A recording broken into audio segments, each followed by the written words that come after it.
الحمد لله نحمده ونستعينه ونستغفره ونؤمن به ونتوكل عليه ونعوذ بالله من شرور أنفسنا ومن سيئات أعمالنا من يهده الله فلا مضل له ومن يضلله فلا هادي له ونشهد أن لا إله إلا الله وحده لا شريك له ونشهد أن سيدنا ومولانا محمدا عبده ورسوله صلى الله تعالى عليه وعلى آله وصحبه وبارك وسلم تسليما كثيرا كثيرا. أما بعد فأعوذ بالله من الشيطان الرجيم. بسم الله الرحمن الرحيم. ومن أحسن قولا ممن دعا إلى الله وعمل صالحا وقال إنني من المسلمين. صدق الله العظيم.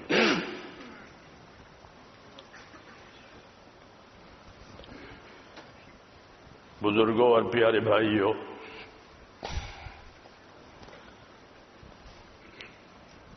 حدیث شریف میں یہ ہے کہ دو نعمتیں ہیں بڑی، لیکن دونوں نعمتوں میں لوگ کھوٹ کھاتے ہیں، فائدہ نہیں اٹھاتے. یہ حدیث شریف میں نعمتان مغبون فیہما کثیر من الناس، یہ دو نعمتیں ہیں مگر کھوٹ کھانے والے ان دونوں نعمتوں میں بہت لوگ ہیں کہ جو فائدہ نہیں اٹھاتے، کھوٹ کھاتے ہیں. یہ بات بہت توجہ کی ہے.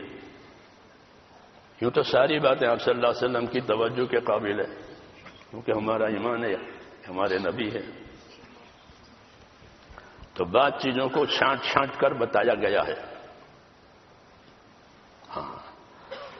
تو یہ فرمایا کہ دو نعمتیں ہیں لیکن ان نعمتوں میں کھوٹ کھانے والے بہت لوگ ہیں، فائدہ اٹھانے والے تھوڑے ہیں.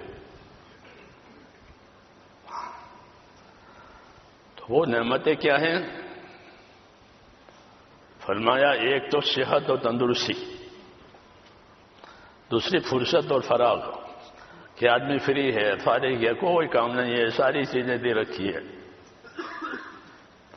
اور ایک تندرستی. یہ دو بڑی نعمتیں ہیں. آدمی کے قبضے کی چیزیں نہیں ہے، اللہ دیتا ہے تندرستی. ایسے فرصت اللہ دیتے ہیں، ورنہ تو آدمی کسی چیز میں الجھ جاتا ہے اور پریشان ہو جاتا ہے. تو یہ فرمایا کہ دو نعمتیں ہیں لیکن کھوٹ کھانے والے اس میں بہت لوگ ہیں. ایک تندرستی اور دوسری فرصت، کہ آدمی فری ہے، فارغ ہے، ساری چیزیں دے رکھی ہے.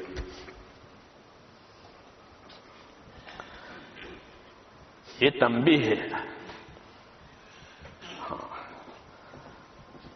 کہ اپنی تندرستی سے فائدہ اٹھاؤ. اللہ نے بندوں کو عبادت کے لیے پیدا کیا ہے. جب عبادت کے لیے پیدا کیا ہے تو عام طور پر بندوں کی عمر میں زیادہ وقت تندرستی میں گزرتا ہے. آپ دیکھ لو، زندگی کا زیادہ زمانہ تندرستی میں گزرتا ہے. پھر موت کے وقت بیمار ہوتا ہے آدمی. جی ہاں، ورنہ زندگی کا زیادہ زمانہ صحت اور تندرستی میں گزرتا ہے. کیونکہ اس کو عبادت کے لیے پیدا کیا ہے. جب عبادت کے لیے پیدا کیا ہے تو اس کے لیے تندرستی چاہیے، طاقت چاہیے. تو زندگی کا زیادہ زمانہ عام طور پر اللہ تعالیٰ صحت دیتے ہیں. کوئی کوئی ہوتا ہے جو زیادہ بیمار رہتا ہے، ورنہ عام طور پر یہ ہے کہ اللہ تعالیٰ تندرستی دیتے ہیں. دوسرا فراغ و فرصت، کہ ضروریات زندگی کا سارا انتظام ہوا ہے، کچھ کرنا نہیں ہے، اب فارغ ہے. تو یہ بڑی نعمت ہے کہ آدمی فارغ ہے، ساری چیزیں مہیا ہے. ہاں، یہ دونوں نعمتیں بڑی لیکن اسے نفع اٹھانے والے تھوڑے. کہ تندرستی کو فضولیات میں لگا دیا، حالانکہ ہر زمانے میں ہر وقت کا ہمارے پاس عمل ہوتا ہے. ہاں، ہر وقت کا عمل ہوتا ہے، صبح میں یہ کرو، دوپہر کو یہ کرو، شام کو یہ کرو، رات کو یہ کرو. اعمال ہے رات کے، اعمال ہے دن کے. جی ہاں. تو تندرستی اس لیے دی گئی ہے کہ زندگی کی ذمہ داریوں کو سیکھے، یاد کرے اور پوری کرے.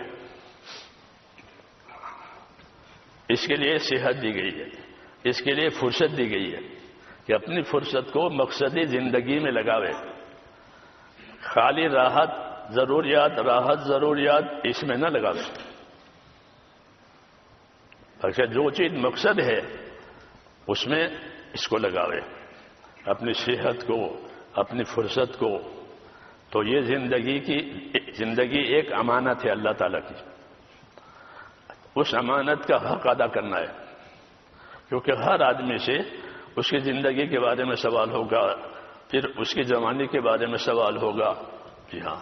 پھر اس کے مال کے بارے میں سوال ہوگا، کہاں سے آیا تھا، کہاں سے کمایا تھا، کہاں خرچ کیا تھا، اور دین کی جو باتیں پہنچی تھی اس پر کتنا عمل ہوا تھا. یہ 5 سوال ہے.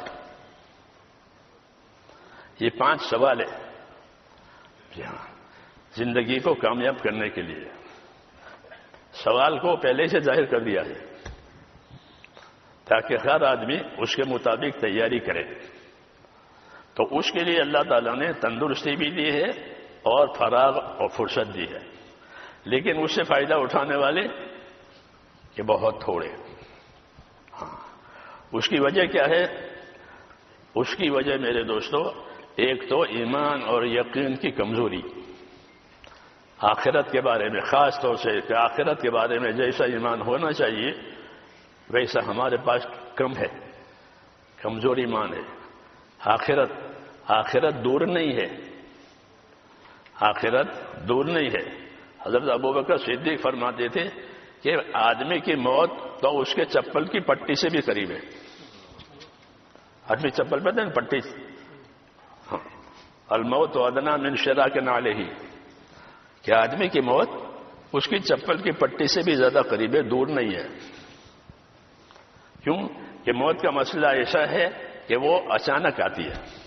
قیامت اور موت یہ دونوں اچانک آئیں گے.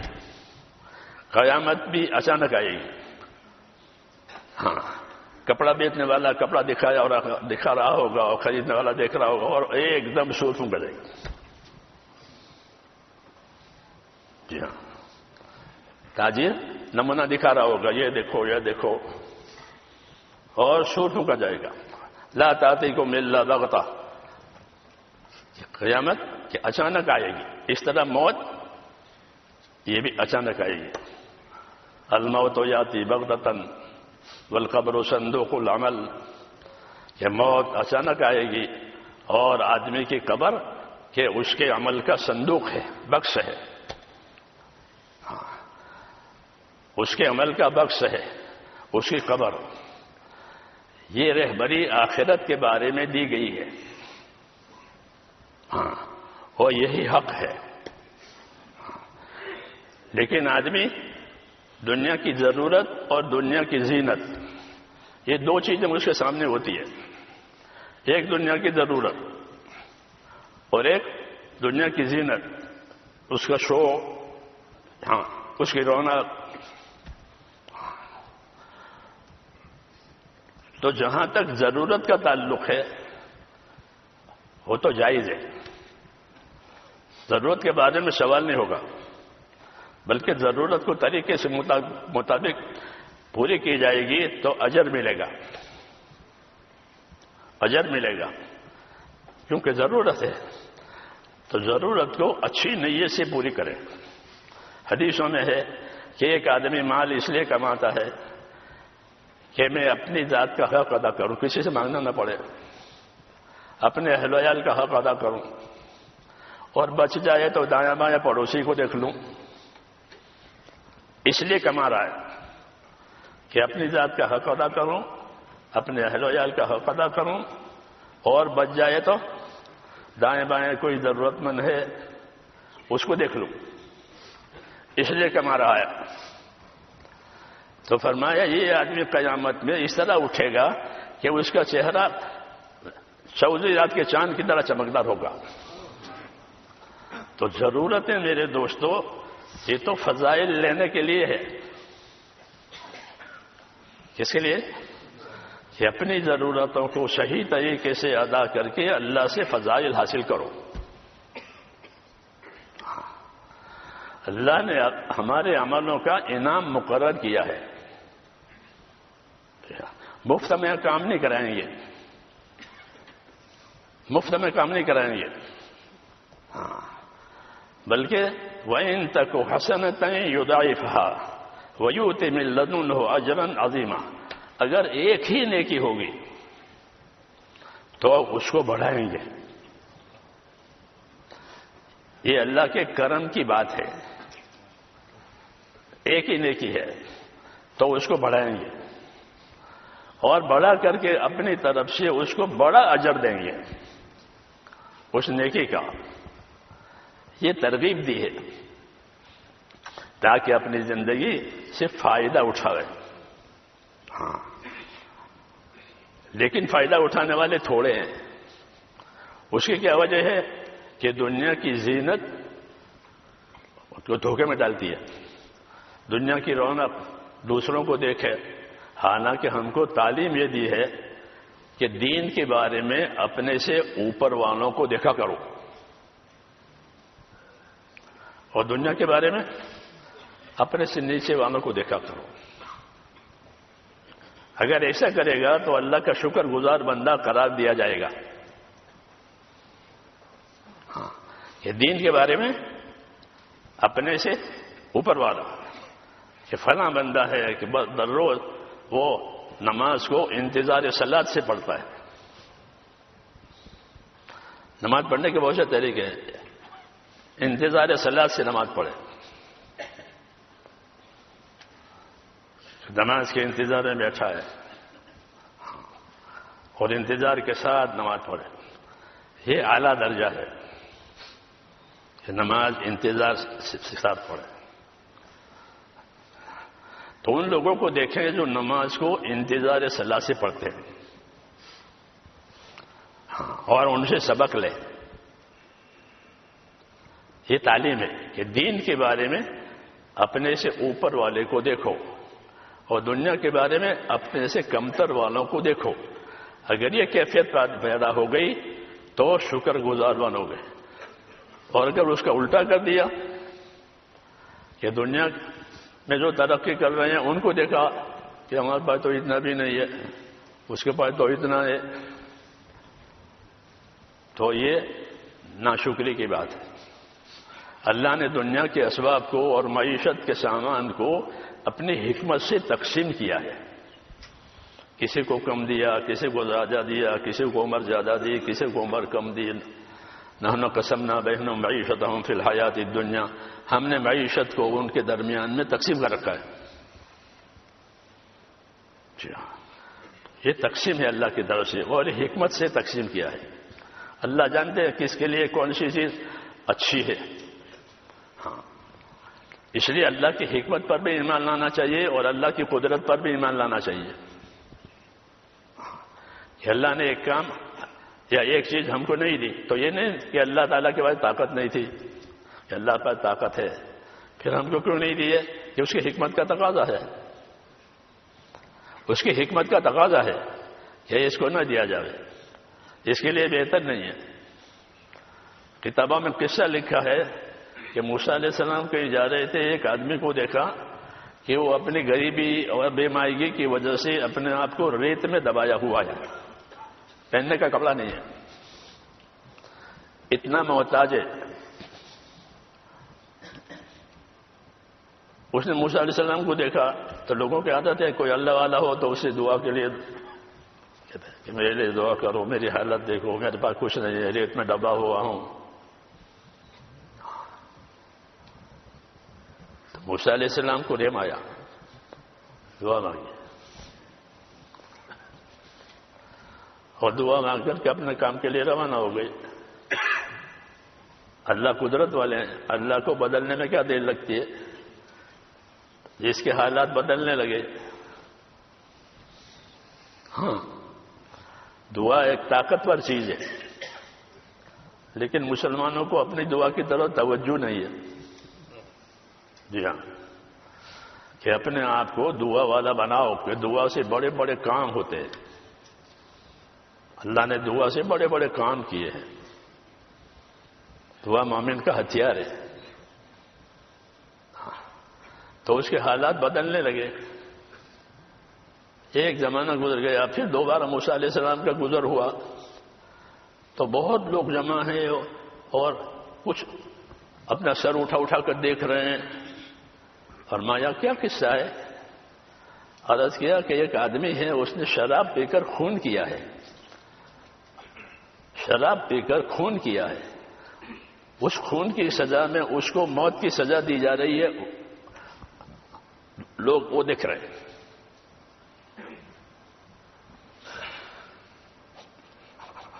موسیٰ علیہ السلام نے جو آگے بڑھ کر دیکھا تو وہی تھا جس کے لیے دعا مانگی تھی۔ اللہ تعالیٰ نے موسیٰ علیہ السلام کو دکھایا کہ میں نے اس کی جو حالت رکھی تھی وہ اس وقت میں بہتر تھی۔ یہ قصہ کتابوں میں لکھا ہوا ہے اور نیچے آیت لکھی ہوئی ہے، وَلَوْ بَسَطَ اللَّهُ رِزْقَ لِعِبَادِهِ لَبَغَوْا فِي الْأَرْضِ، کہ اگر اللہ تعالیٰ روزی ہر ایک کو بڑا بڑا کر دے تو یہ زمین میں بغاوت کرے۔ اس لیے اللہ تعالیٰ حکمت سے دیتے ہیں زندگی، حکمت سے دیتے ہیں روزی۔ ہاں، اس لیے دین کے بارے میں تو اپنے سے اوپر والے کو دیکھیں دین میں، اور دنیا کے بارے میں اپنے سے نیچے والے کو دیکھیں تاکہ شکر گزار بنے اور جو نعمت ہے اسی قدر کرے۔ جتنی اللہ تعالیٰ کی نعمتیں ہماری طرف متوجہ ہیں وہ نعمتیں بھی ہیں اور امانتیں بھی ہیں، وہ ہماری اپنی نہیں ہے، وہ اللہ کی امانتیں ہیں۔ آنکھ ہو، کان ہو، ہاتھ پاؤں ہو، تندرستی ہو، مال ہو، اولاد ہو، یہ کیا ہے؟ یہ اللہ کی امانتیں ہیں۔ جس طرح یہ اللہ کی نعمتیں ہیں اور بندہ چاہتا ہے کہ مجھ کو یہ ملے تو ٹھیک ہے اللہ دیتے ہیں، لیکن اس کی دو حیثیتیں ہیں۔ ایک حیثیت اس کی یہ ہے کہ یہ اللہ کی نعمت ہے، دوسری حیثیت اس کی یہ ہے کہ یہ اللہ کی امانت ہے۔ یہ امانت کیوں دی ہے؟ یہ امانت اس لیے دی ہے کہ اس سے حقوق ادا کرنے ہیں۔ امانت صرف سنبھالنے کے لیے نہیں ہوتی، بلکہ امانت اس لیے ہے کہ اس سے حقوق ادا کیے جائے۔ جیسے نوکروں کو بہت سی چیزیں دیتے ہیں، گاڑی بھی دیتے ہیں، بندوق بھی دیتے ہیں پولیس والوں کو، تو یہ نعمتیں ان کو دی ہے کیوں؟ اپنی ذمہ داری کا حق ادا کرنے کے لیے یہ ہے۔ ایسے ہی اللہ تعالیٰ بندوں کو نعمتیں دیتے ہیں، اس نعمتوں کی غرض یہ ہوتی ہے کہ اس سے حقوق ادا کیے جائیں تاکہ وہ نعمت میں شکر گزار بنے۔ جو نعمتوں میں حق ادا نہیں کرے گا وہ ناشکرا ہے۔ اکثر انسان اسی میں پھنسے ہوئے ہیں کہ وہ اپنی نعمتوں کا حق ادا نہیں کرتے بلکہ نعمتوں کی زیادہ کرنے کی فکر میں ہے۔ وہ جو ہے اس کا شکر نہیں ہے اور جو نہیں ہے اس کی فکر ہے، اس لیے ان کی زندگی میں کوئی توازن نہیں ہوتا، کوئی ترتیب نہیں ہوتی اور زندگی یوں ہی چلی جاتی ہے اور موت آ جاتی ہے۔ اس لیے یہ حکم ہے کہ نعمتوں کے بارے میں یہ سمجھا کرو کہ جو نعمت آئی ہے وہ نعمت بھی ہے اور امانت بھی ہے، چاہے وہ اولاد ہو، چاہے وہ مال ہو، چاہے وہ تندرستی ہو، چاہے وہ مالداری ہو، یہ سب نعمتیں ہیں۔ اور یہ نعمتیں کیوں دی گئی ہے؟ کہ یہ صرف حقوق کی ادائیگی کے لیے دی گئی ہے۔ اللہ نے دنیا کو دار الحقوق قرار دیا ہے کہ دنیا دار الحقوق ہے اور آخرت دار الاجور ہے۔ یہاں حق ادا کیے جائیں گے، آخرت میں بدلہ دیا جائے گا۔ یہ ترتیب ہے، یہ ترتیب ہے، لیکن یہ ترتیب انبیاء کرام ہی سمجھائیں گے دنیا والے نہیں سمجھائیں گے. وہ تو اپنی دنیا کو بڑھانے کی فکر میں ہے. ہاں کہ یہ بھی بڑھے، یہ بھی ہو، یہ بھی ہو، یہ بھی ہو، یہ بھی ہو. اور شیطان دنیا کو زینت بنا کر پیش کرتا ہے. ہاں زینت. اور شیطان احکام کے بارے میں، کہ شیطان احکام کے بارے میں یا تو غافل کرتا ہے یا تصویف کی طرف لے جاتا ہے. تصویف کا مطلب یہ ہے کہ ابھی کیا ضروری ہے بعد میں کریں گے، آئندہ سال کریں گے، حج کے بعد کریں گے، رمضان کے بعد کریں گے، عید کے بعد کریں گے. اس کو تصویف کہتے ہیں.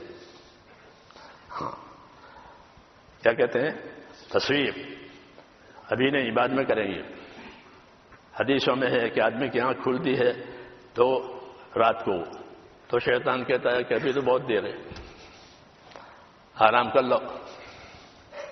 پھر سو گیا، پھر آنکھ کھلی، پھر یہی مشورہ دیا کہ ابھی تو اذان بھی نہیں ہوئی ہے، آرام کرو. تو سو گیا. یہ اس کو سلایا یہاں تک کہ سورج نکل آیا. اور یہ جگہ ہے، حدیثوں میں ہے کہ شیطان نے اس کے کان میں پیشاب کیا ہے، اس لیے اس کی زندگی میں نحوست رہے گی. کیا رہے گی؟ نحوست کہتے ہیں بے برکتی کو. اس کی زندگی میں اس سستی کی وجہ سے نحوست رہے گی، اچھائی کے کاموں کی طرف دل نہیں لگے گا. ہاں اچھائی کے کاموں کی طرف دل نہیں لگے گا. اس کا یہ اثر ہے. یہ کیوں پیدا ہوا؟ کہ کام کو اپنے وقت سے ٹال دیا کہ ابھی نہیں بعد میں. تو یہ کیفیت ہے. اس سے بہت سے حقوق برباد ہو جائیں تصویف کی وجہ سے. ابھی نہیں بعد میں. لوگوں کے حقوق ہوتے ہیں لین دین کے، وہ بھی کہ کہاں کھا کے مر تھوڑے گئے ہیں، دے دیں گے. ایسا کرتے ہیں، ایسا کہتے ہیں کہ کھا کے مر گئے ہیں دیں گے، حالانکہ پھر دیتے نہیں ہیں، وہ مر جاتے ہیں.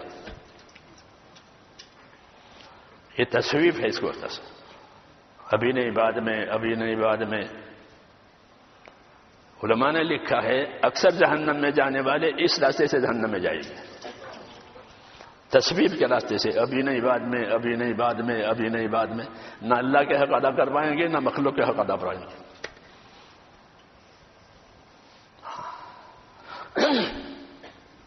امام غزالی رحمۃ اللہ علیہ نے لکھا ہے کہ آدمی کی سعادت یہ ہے کہ وہ اپنے دین اور آخرت کے بارے میں چوکنا رہے. ایسا رہے جیسے اپنے مال کے بارے میں چوکنا رہتا ہے کہ مال پر کوئی ہاتھ نہ ڈالے، مال ضائع نہ ہو جائے. ہاں کہ زندگی کی ضرورت کا سامان ہے مال. تو جس طرح مال کے بارے میں یہ ذہن ہے کہ کسی کا ہاتھ اس پر نہ پڑے، یہ میرے ہاتھ سے نہ چلا جائے، ایسے ہی فرمایا کہ آدمی کی سعادت یہ ہے کہ وہ اپنے دین کے بارے میں چوکنا رہے. آدمی کی سعادت ہے یہ کہ دین اور دین کے کوئی کام دین کا میرے ہاتھ سے نہ چھوٹے. دین کا کوئی بھی کام چھوٹا نہیں ہے، کوئی کام چھوٹا نہیں ہے. ہر عمل کا اللہ کے یہاں ایک درجہ ہے. جیسے مشین کے پرزے ہوتے ہیں نا، کوئی پرزہ چھوٹا ہوتا ہے، کوئی پرزہ بڑا ہوتا ہے. ہر ایک کی وہاں جگہ ہے، اسی سے مشین صحیح چلے گی. ہاں ایسے ہی میرے دوستو دین کے جتنے اعمال ہیں کوئی عمل چھوٹا نہیں ہے. ایمانیات کے اعمال، عبادات کے اعمال، اخلاق کے اعمال، ہر لائن کے اعمال ہے، اور ان اعمال میں کوئی عمل چھوٹا نہیں ہے، کوئی نیکی چھوٹی نہیں ہے. حدیثوں میں ہے کہ لا یحقرن من المعروف شیئا، کسی نیکی کے کام کو کبھی ہلکا مت سمجھنا. کیا مطلب ہے؟ اس کو ہلکا سمجھ کر چھوڑ دیا. اس میں کیا ہے کہ نہیں یہ تو زندگی کی اصلی کمائی ہے.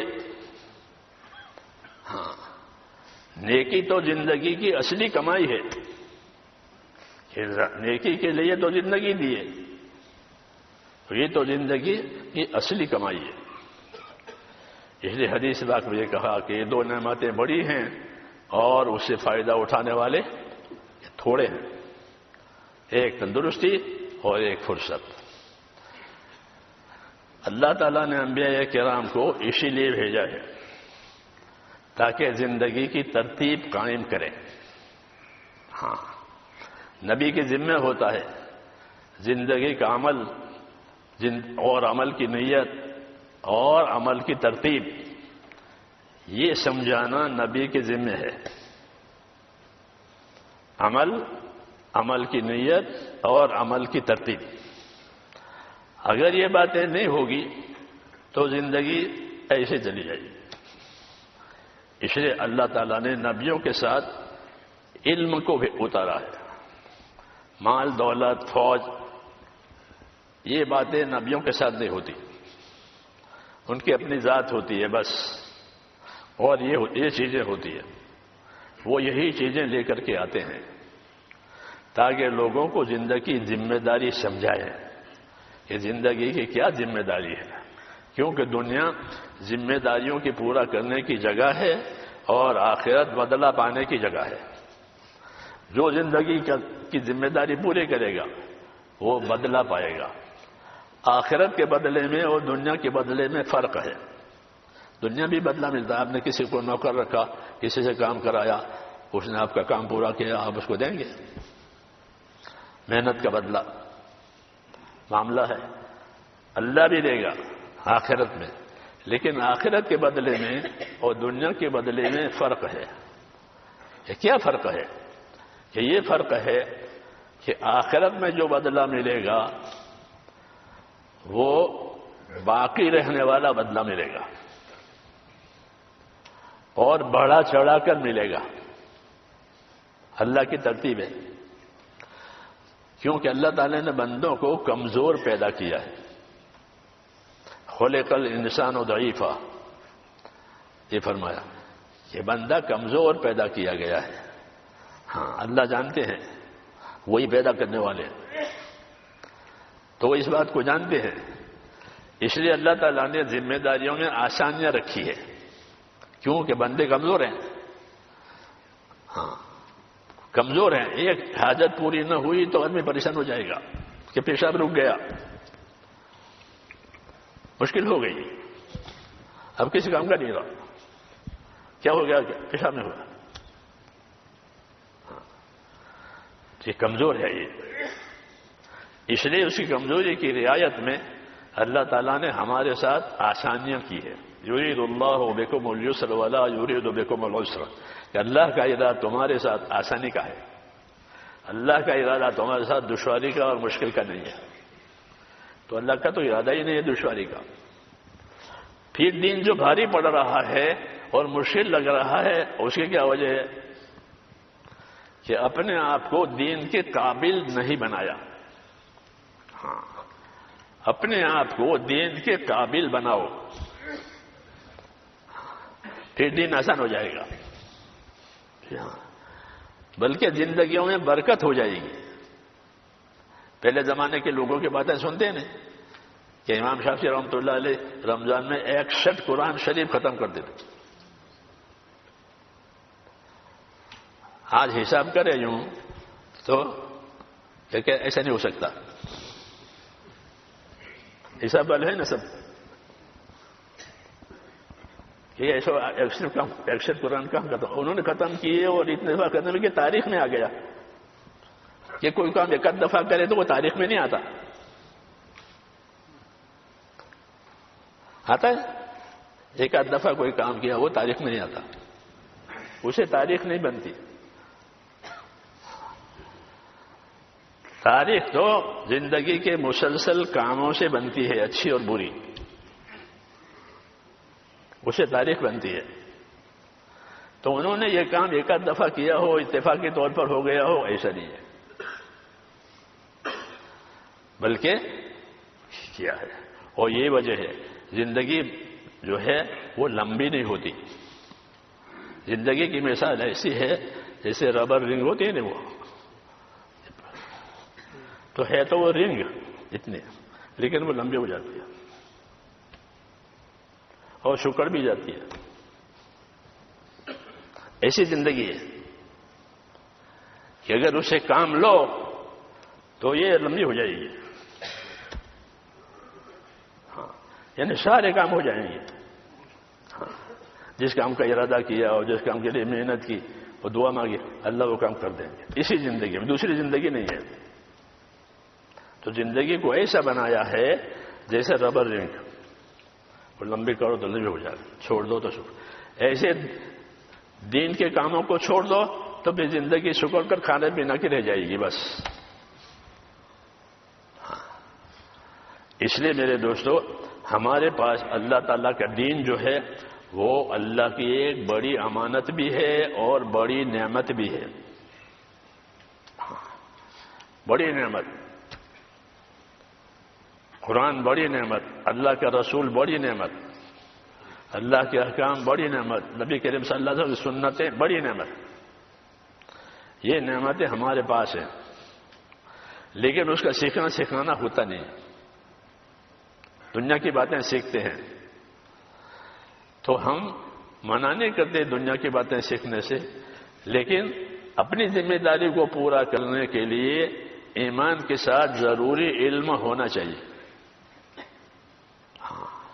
ایمان اور علم کے بغیر زندگی کچھ نہیں ہے. ایمان نہیں ہوگا تو کفر ہوگا، علم نہیں ہوا تو پھر جہالت ہوگی.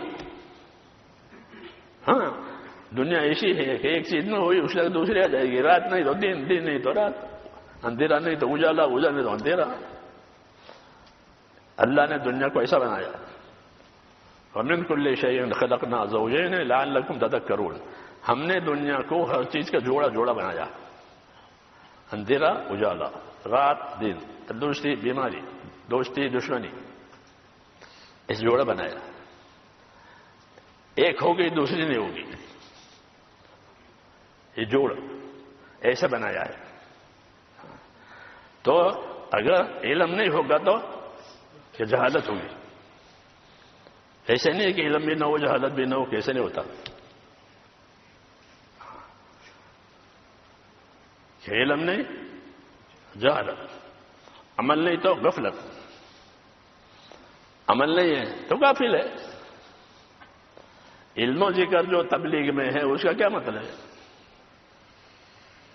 علم اور ذکر، علم کہ اللہ تعالیٰ کے حکموں کا علم، اس کے طریقوں کا علم، اس کے استعمال کرنے کے طریقوں کی خبر، یہ ذمہ داری ہے ہر وقت کی. اس کو ملحوظ رکھیں گے تو دین بنے گا. ہاں، نبی طریقوں کا ذمہ دار ہوتا ہے. احکام تو خدا کی طرف سے آتے ہیں، احکام تو آسمان سے آئیں گے.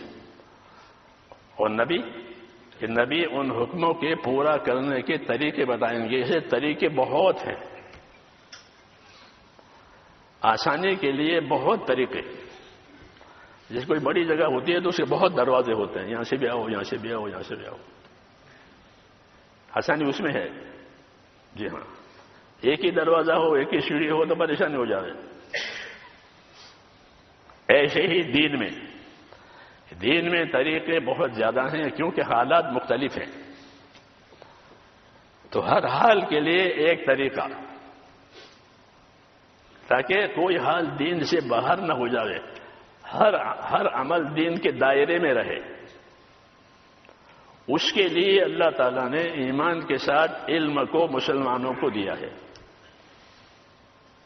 کہ وہ اتنا علم سیکھے کہ ان کو ہر حال کے حکم کی خبر ہو اور اس حکم کے پورا کرنے کا طریقہ معلوم ہو.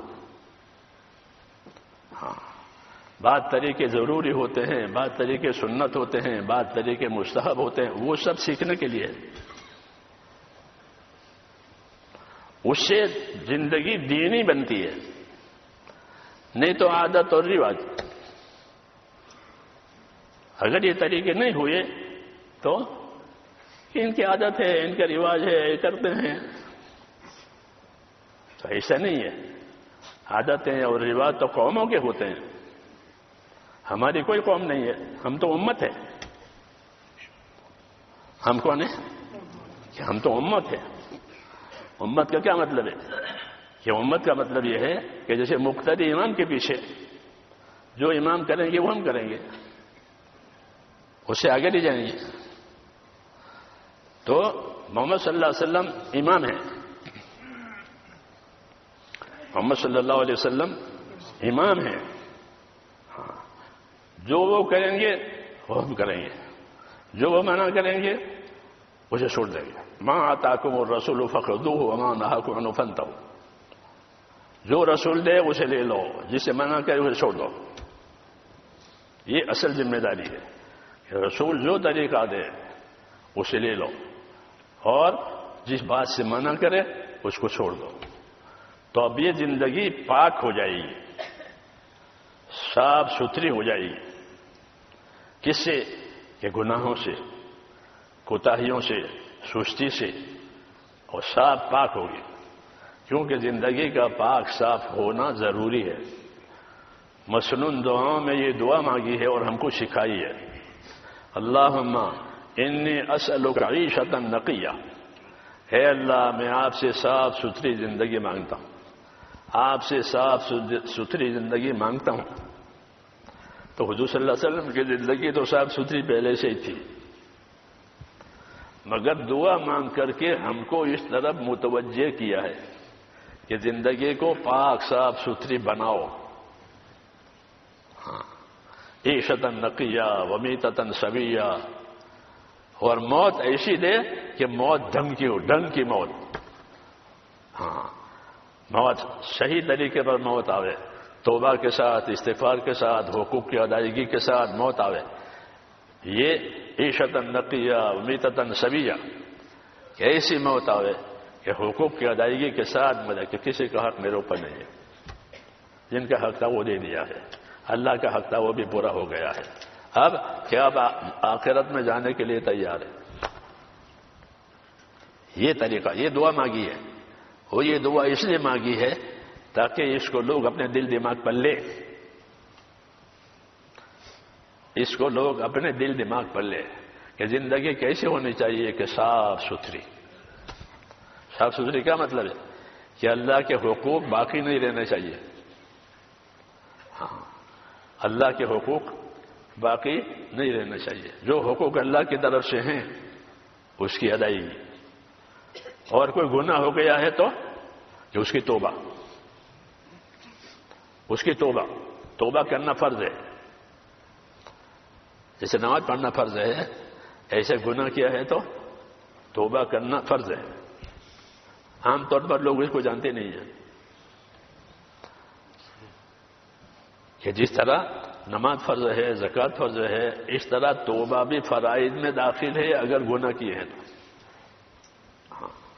کہ اپنے اپنے گناہوں سے توبہ کرے، اچھے ماحول میں رہے تاکہ توبہ نصیب ہو جائے. اللہ نے فرمایا یا ایھا الذین آمنوا اتقوا اللہ وکونوا مع الصادقین. اے لوگوں اللہ سے ڈرو، سچوں کے ساتھ رہو، سچوں کے ساتھ رہو. تو سچے درجے، سچوں کے بہت درجے ہیں. ابو بکر صدیق بھی سچے ہیں، ابو ذر غفاری بھی سچے ہیں. سچوں کے بہت درجے ہیں. مولانا علی ایسا فرماتے تھے ہماری جماعت میں جو لوگ جاتے ہیں وہ بھی سچے ہیں، وہ بھی سچے ہیں.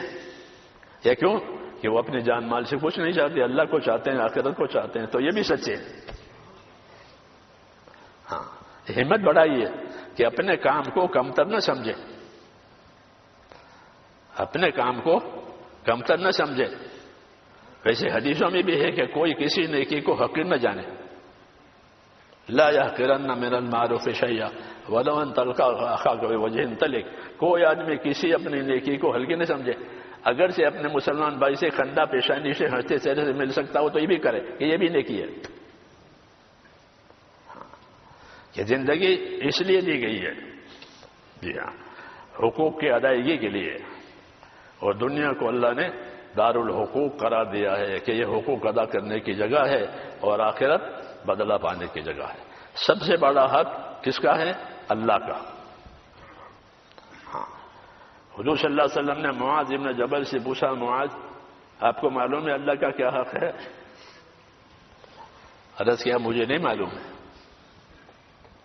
فرمایا اللہ کا حق یہ ہے کہ اسی کی عبادت کی جائے گی، اس کے ساتھ کسی کو شریک نہیں کیا جائے گا، یہ اللہ کا حق ہے۔ ہاں، اسی کی عبادت کی جائے گی، اس کے ساتھ کسی کو شریک نہیں کیا جائے گا۔ تو عبادت اللہ تعالیٰ کا حق ہے، اور عبادت یہ ایمان کا تقاضا ہے۔ ایمان کا تقاضا ہے کہ بھائی ہم ایمان لائے ہیں، تو ایمان لا کر کیا کرو گے کہ اللہ کی عبادت کریں گے۔ پھر عبادت کی تکمیل کے لیے اور عبادت کو صحیح کرنے کے لیے عبادت کا علم ہونا چاہیے۔ ہر ہنر کا ایک علم ہوتا ہے، اگر وہ علم ہے تو وہ ہنر آدمی کر لے گا، اگر اس ہنر کا علم نہیں ہے تو ہنر کا درزی کو سینے کا علم ہے کہ کپڑا اس طرح سیا جاتا ہے، اس طرح کاٹا جاتا ہے۔ ہاں، ہنر کا علم زندگی کی ضروریات کے لیے۔ اس طرح اعمال کا علم کہ اعمال کو صحیح کرنے کے لیے۔ علم کے بغیر عمل صحیح نہیں ہوتا۔ بعض علم یہ فرض ہے، اس کے بغیر وہ عمل ہوگا ہی نہیں، جیسے پاکی فرض ہے، پاکی طہارت یہ فرض ہے، اس کے بغیر نماز نہیں ہوگی۔ حلال کمانا فرض ہے، اس کے بغیر کوئی عبادت قبول نہیں ہوگی۔ تو بعض چیزیں اپنی جگہ ضروری ہے، اس لیے اللہ تعالیٰ نے اپنے حقوق کی ادائیگی کے لیے بھی اور آپس کے حقوق کی ادائیگی کے لیے بھی نبیوں کو علم دیا ہے۔ ہماری تبلیغ میں تیسرا نمبر ہے، وہ کیا ہے؟ وہ کیا ہے؟ علم و ذکر۔ اس کا یہی مطلب ہے، علم و ذکر کا یہ مطلب ہے۔ یہ دیکھو کہ زندگی کی کیا ذمہ داری ہے، اللہ کے حقوق کے بارے میں، بندوں کے حقوق کے بارے میں، اپنی ذات کے حقوق کے بارے میں، اس کا تمہیں علم ہونا چاہیے۔ اس لیے تبلیغ میں علم و ذکر رکھا ہے، خالی گننے کے لیے نہیں رکھا 6 نمبر گننے۔ ہاں، اس علم کا ہونا ضروری ہے۔ جب وہ علم ہوگا تو حق ادا کرے گا، اور نہیں تو رواج کے مطابق عمل ہو جائیں گے۔ رواج کے مطابق عمل ہو جائے گا، حالانکہ عمل رواج کے مطابق نہیں ہوتا، عمل تو طریقے کے مطابق ہوتا ہے۔ رواج الگ ہے، رواج تو قوموں کی عادتیں ہم کو کہتے ہیں، ہر قوم کی اپنی عادتیں ہیں، وہ دین نہیں ہوتا، بلکہ طریقوں کا نام علم ہے۔ ہم کو رسول صلی اللہ علیہ وسلم کی طرف سے طریقے دیے ہیں۔ ہاں، وہ طریقے سب سے پہلے عبادت میں آنا چاہیے کہ اللہ کی عبادت کے طریقے معلوم ہو کہ نماز پڑھنے کا کیا طریقہ ہے، ہاں، نماز میں کیا چیز فرض ہے، کیا چیز واجب ہے، کیا چیز مستحب ہے۔ اس علم سے وہ نماز کامل ہوگی۔ اسی طرح ہر ذمہ داری، نماز ہو، زکوٰۃ ہو، حکم یہ ہے کہ جو طاقت پیدا ہوئی ہے اس کا علم حاصل کرو۔ تندرستی ہے تو تندرستی میں کیا کیا ضروری ہے اس کا علم حاصل کرو۔ آدمی مالدار ہو گیا، پہلے غریب تھا، تو مالداری کا کیا دین ہے اس کو حاصل کرو تاکہ مالداری میں دین آ جائے۔ تو زندگی کی ہر حالت میں دین کا ہونا ایسا ضروری ہے جیسے بدن کا ہر حصے میں روح کا ہونا۔ بدن کے کسی حصے میں سے روح نکل گئی اور سوکھ گیا یوں، تو یہ حصہ دوسرے حصوں کے لیے مصیبت بن جائے گا، کیوں کاٹ کے پھینک نہیں سکتے اور فائدہ اٹھا نہیں سکتے، کاٹ کے پھینک نہیں سکتے اور فائدہ اٹھا نہیں سکتے کیونکہ اس میں سے جان نکل گئی ہے، سوکھ گیا۔ ایسے ہی میرے دوستو اس کا یہ کہ زندگی کے ہر شعبے میں کہ ہمارے پاس اس کا علم ہو. ہماری دعوت خالی اللہ کے راستے میں نکل جانے کی نہیں ہے، بلکہ جس طرح اللہ کے راستے میں نکل جانے کی دعوت ہے، ان چیزوں کی بھی دعوت ہے کہ دین کو سیکھو. اس کی طرف سے عام طور پر توجہ کم ہے. چل رہا ہے جیسا چل رہا ہے، یہ کافی نہیں ہے، بلکہ اس کو ایسا بنانا ہے جیسا طریقہ ہے. کہ حضور صلی اللہ علیہ وسلم نماز پڑھتے تھے تو کیسے نماز پڑھتے تھے؟ نماز سے فارغ ہوتے تھے تو کیا کرتے تھے؟ ایک مثال دے رہا ہوں کہ نماز سے فارغ ہو گئے تو نماز سے فارغ ہو کر کیا کرتے تھے؟ عائشہ صدیقہ رضی اللہ عنہ فرماتی ہے کہ جب نماز سے فارغ ہوتے تو 3 مرتبہ استغفار کرتے. ہمارے احباب نے اعلانوں کو اتنی اہمیت دی ہے کہ وہ بات کی سنتیں ختم ہو گئی. ہاں، حالانکہ اب اعلان زیادہ ضروری نہیں ہے. لوگوں نے کام کو سن لیا ہے، سمجھ لیا ہے، اب تو طریقے پر آنا ہے. ان اعلانوں میں وہ سنتیں ادا نہیں ہوتی جو نماز کے بعد کی ہے. ہاں، اس لیے یہ کام اصلاح کے قابل ہو گیا. جی ہاں، اذا انصرف من صلاته استغفر ثلاثا. جب آپ نماز سے فارغ ہوتے تو 3 مرتبہ استغفار کرتے. استغفر اللہ، استغفر اللہ، استغفر اللہ، لا الہ الا اللہ وحدہ لا شریک لہ لہ الملک ولہ الحمد یحیی ویمیت وہو علی کل شیء قدیر. اللہم لا مانع لما اعطیت ولا معطی لما منعت ولا ينفع ذا الجد منک الجد. یہ کلمات مسنون ہے نماز سے فارغ ہونے کے بعد. تو زندگی ہماری ایسی ہونی چاہیے، طریقوں والی، نہیں تو رواج والی. ان کا رواج ہے نماز کے بعد اعلان کرتے ہیں کہ ہمارے ہر چیز میں سنت طریقہ میں. تبلیغ سنتوں کی ہے. تبلیغ کس کی ہے؟ سنتوں کی. کیونکہ حضور صلی اللہ علیہ وسلم نے سنتیں چھوڑی ہیں. آپ نے کیا پوچھا کہ میں نے تمہارے بعد یہ چیزیں چھوڑی ہیں. اللہ کی کتاب چھوڑی ہے، اپنے طریقے چھوڑے ہیں. تو اللہ کی کتاب یعنی اللہ کے حکموں کی تبلیغ ہے اور ان حکموں کے پورا کرنے کی تبلیغ ہے. اس کے لیے علم و ذکر کا نمبر ہے.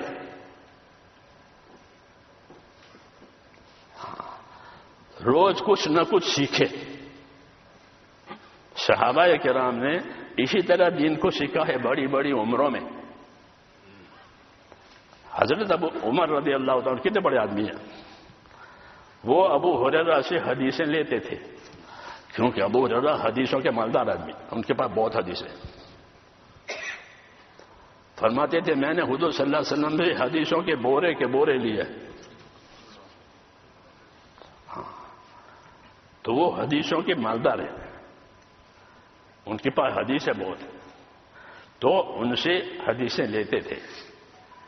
وہ جمعہ کے دن ابو ہریرہ آتے تھے، ابھی خطیب آئے نہیں ہیں، تو ممبر کے پاس کھڑے ہو جاتے تھے اور لوگوں کو حدیثیں سناتے تھے. حضور ابو القاسم صلی اللہ علیہ وسلم نے یہ فرمایا، ابو القاسم صلی اللہ علیہ وسلم نے یہ فرمایا، ابو القاسم صلی اللہ علیہ وسلم. حدیثوں کی تبلیغ، حدیثوں کی. ہاں، کیونکہ حدیثیں تبلیغ کے لیے ہے اور عمل کے لیے. یہ دین تو علم و عمل کا نام ہے. دین علم و عمل کا نام ہے کہ اپنی ذات سے اپنے دین کو سیکھنا اور جاننا اور پھر دنیا میں اس کی دعوت دینا. جب دعوت دیں گے تو عمل کرنے کی صلاحیت پیدا ہوگی. دعوت میں یہ اثر ہے کہ اگر ہم اس کے داعی بنیں تو اندر ایک شعور پیدا ہوگا کہ میں لوگوں سے کہتا ہوں، خود تو کرتا نہیں ہوں. ہاں، اس لیے کہتے ہیں ہر آدمی اللہ کے راستے میں پھرے اور دعوت دے. ہاں، جب کلمہ تھا تو لوگ کلمے کی دعوت دیتے، جب نماز آئی تو نماز کی دعوت دیتے، اور نہ اخلاق کی دعوت دیتے تھے، امانت کی دعوت دیتے، صبر کی دعوت دیتے، عدل و انصاف کی دعوت دیتے تھے. ہاں، یہ شروع کی تبلیغ تھی. احکام نہیں آئے تھے ابھی، بلکہ لوگوں کے ساتھ رواداری، لوگوں کے ساتھ اخلاق، صبر، تحمل، اور جو دین اترا ہے اس کو سیکھنا سکھانا یہ ہوتا تھا.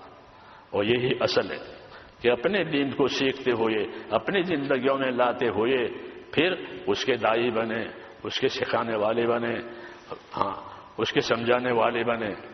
یہ میرے دوستوں ہماری زندگی کی ذمہ داری ہے. جو جس حال میں ہے اس حال کا علم اس کے لیے ضروری ہے. کوئی مالدار ہے تو مالداری میں دین کا کیا تقاضا ہے وہ جانے تاکہ مالداری کا دین ادا ہو جائے. کوئی غریب ہے تو غریبی میں کیا دین کا تقاضا ہے. حضرت شیخ رحمۃ اللہ علیہ نے جو فضائل صدقات لکھی ہے اس کے دو حصے ہیں، پہلا حصہ دوسرا حصہ. پہلا حصہ جو لکھا ہے وہ مالداروں کے لیے لکھا ہے. پہلا حصہ مالداروں کے لیے لکھا کہ مال کو کہاں کہاں خرچ کرو گے اور اس خرچ کرنے کے کیا فضائل ہیں، اس کی کیا کیا برکتیں ہیں. ہاں اور اگر یہ خرچ نہ ہوا تو اس کے لیے کیا کیا عذاب ہے، کیا کیا وعید ہیں. پہلے حصے میں یہ ہے. آخر کے حصے میں کہ مالداری نہیں ہے تو صبر کریں. لالچ میں پڑ کر کے، کیونکہ عام طور پر غریبی کی وجہ سے آدمی لالچی ہو جاتا ہے، مانگنے کا عادی ہو گیا، اپنی حالت لوگوں کے سامنے بیان کرتا ہے ایسا ہو کہ ایسا نہ کرے، صبر کرے. چنانچہ اس میں صبر ہے، قناعت ہے. آخری حصے میں لوگوں سے سوال نہ کرے، یہ چیزیں دوسرے حصے میں ہیں کہ یہ حصہ غریبوں کے لیے لکھا گیا. ان کتابوں کو بھی سمجھ کر کے پڑھنے کی ضرورت ہے. ہاں سمجھ کر کے پڑھنے کی، جس کو سمجھیں، خود بھی پڑھیں، لوگوں کو بھی سنائیں، حلقوں میں بھی پڑھیں، خود بھی پڑھیں. ہاں تاکہ اس کا تاثر پیدا ہو جائے. اس کے بار بار پڑھنے سے اس کا تاثر پیدا ہوتا ہے، پھر تاثر آدمی کو عمل پر ڈالتا ہے. ہاں ورنہ تو ایک رسم بن جائے گی. ہاں دین اس وقت برباد ہوتا ہے جب دین رسم میں آ جاتا ہے. دین رسم میں آ جاتا ہے کہ دین رسم میں نہ آوے، دین طریقوں کا نام ہے. جو طریقے دیے گئے ہیں ان طریقوں کا علم صحابہ کرام اسی طرح آگے بڑھے ہیں کہ انہوں نے دین کو طریقے سمجھے اور پھر طریقوں پر اپنے آپ کو پابند کیا. ہاں یہ بھی ایک بات ہے کہ اپنے آپ کو پابند کریں. مسلمان کے ذمے استقامت بھی ہے. استقامت یعنی اپنے آپ کو پابند بناوے. اللہ نے نبی کو بھی پابند ہونے کا حکم دیا ہے اور امت کو بھی پابند ہونے کا حکم دیا ہے. فرمایا ہے فاستقم کما امرت ومن تاب معک. اے نبی جو چیز آپ کے پاس آئی ہے آپ اس کے پابند رہیے، اور جو آپ پر ایمان لائے ہیں وہ بھی پابند رہیں. تو استقامت اور پابندی کا حکم دیا گیا ہے. ہاں اور وہی دین ہے کہ جو بات صحیح ہے، جو بات حق ہے اس کے پابند ہو گئے. برس گزر گئے، کوئی فرق نہیں آیا پابندی میں.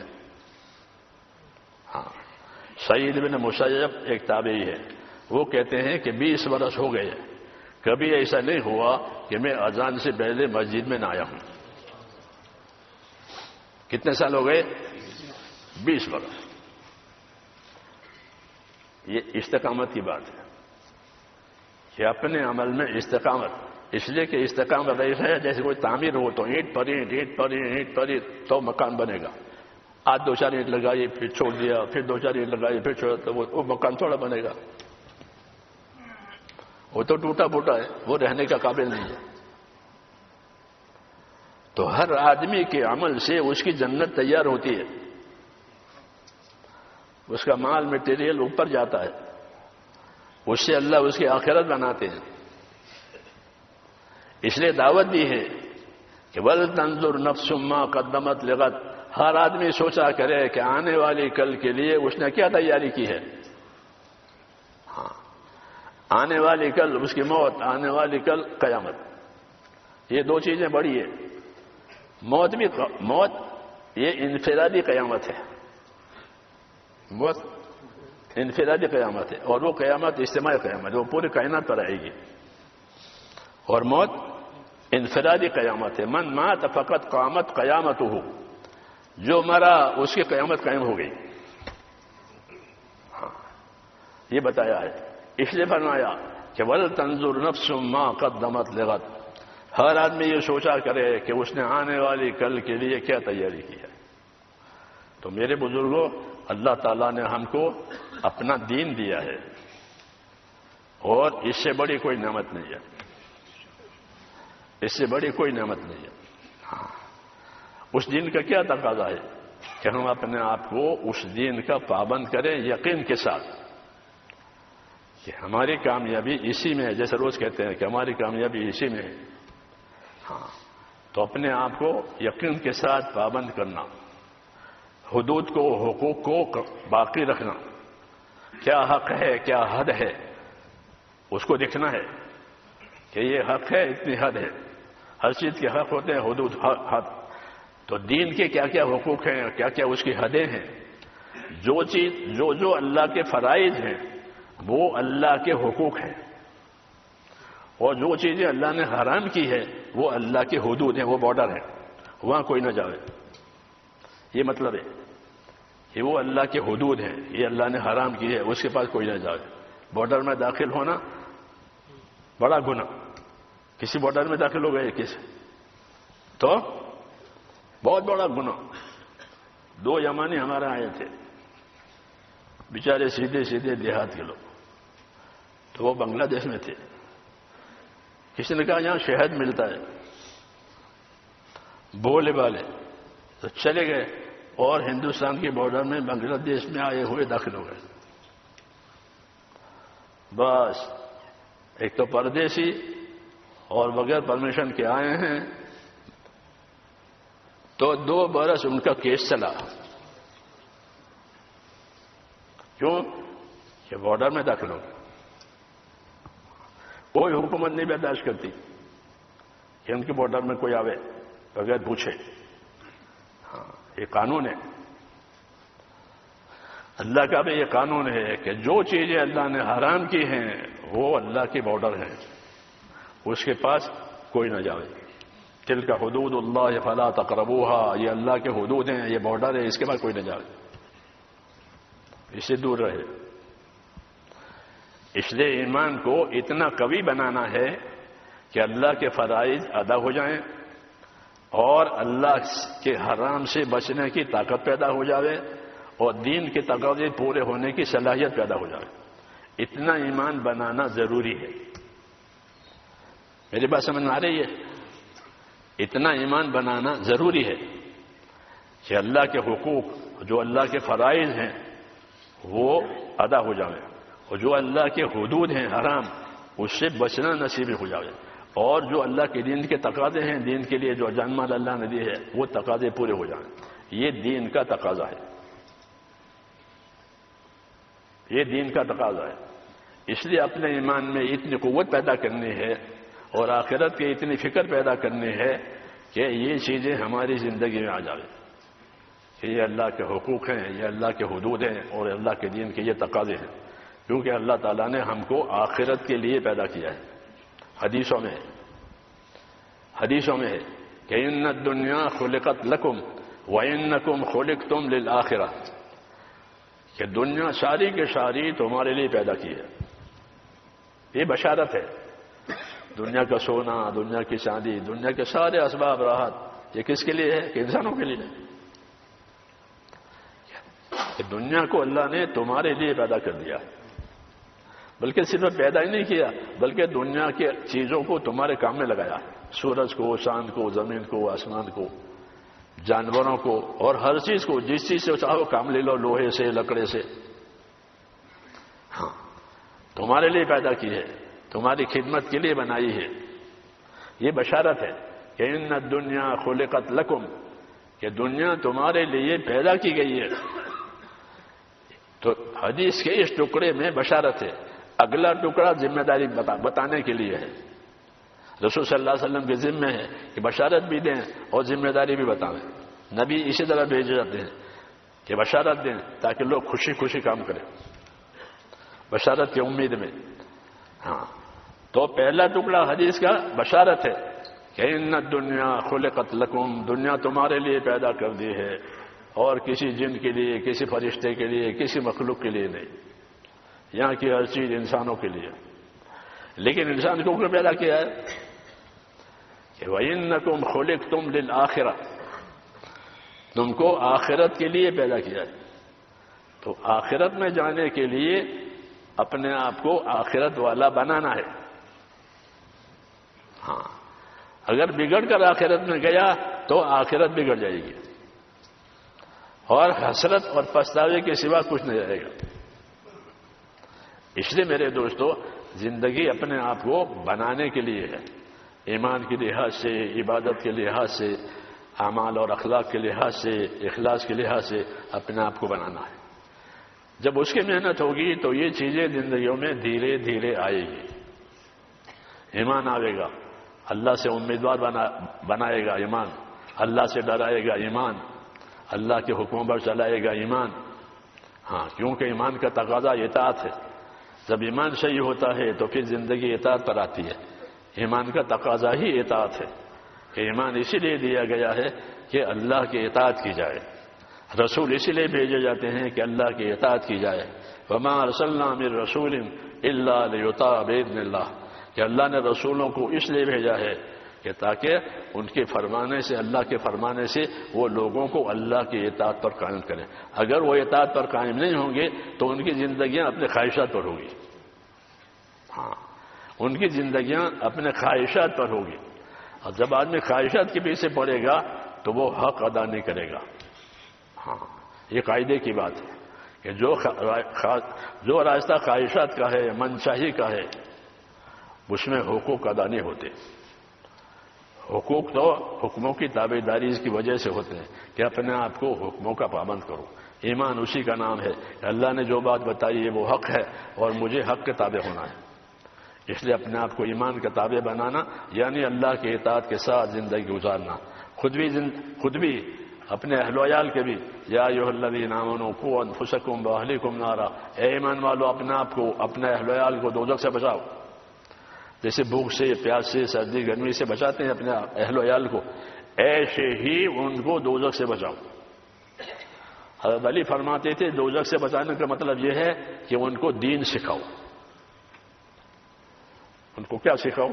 کہ ان کو دین سکھاؤ تاکہ وہ دوزخ سے بچے. کیونکہ پہلی ذمہ داری دین کے آدمی سے، اس کے قبر میں سب سے پہلے دین کا سوال ہوگا کہ آپ کا دین کیا ہے. ہاں، اگر وہ اس جواب میں صحیح ہوگا پھر کوئی پریشانی نہیں. پھر دین ہے تو اس کے چاروں طرف اس کے اعمال ہو جائیں گے کہ کلمہ سر کی طرف سے ہو جائے گا، نماز داہنی طرف سے ہوگی، روزہ بائیں طرف سے ہوگا، باقی اعمال پاؤں کی طرف سے ہوں گے، اور یہ اعمال اس کے لیے حفاظت کا سامان بن گئے. یہ ترتیب ہے کہ آدمی اپنے عملوں کے ساتھ آخرت میں جاوے تاکہ آخرت کو کامیاب دیکھے. اس لیے میرے بھائیوں، زندگی کو امانت سمجھنی ہے. زندگی کو امانت سمجھنی ہے، اور امانت کا مطلب یہ ہے کہ اس کو حفاظت سے رکھو. بلکہ امانت کا مطلب یہ ہے کہ جو حقوق ہے اس زندگی میں وہ حقوق ادا کریں، اور حقوق کی خبر نہ ہو تو جاننے والوں سے پوچھیں. جیسے دنیا کے کاموں میں جاننے والوں سے پوچھتے ہیں. ہاں، کوئی مسئلہ حکومت کا آ گیا، سرکاری آ گیا تو وکیلوں کے پاس جاتے ہیں.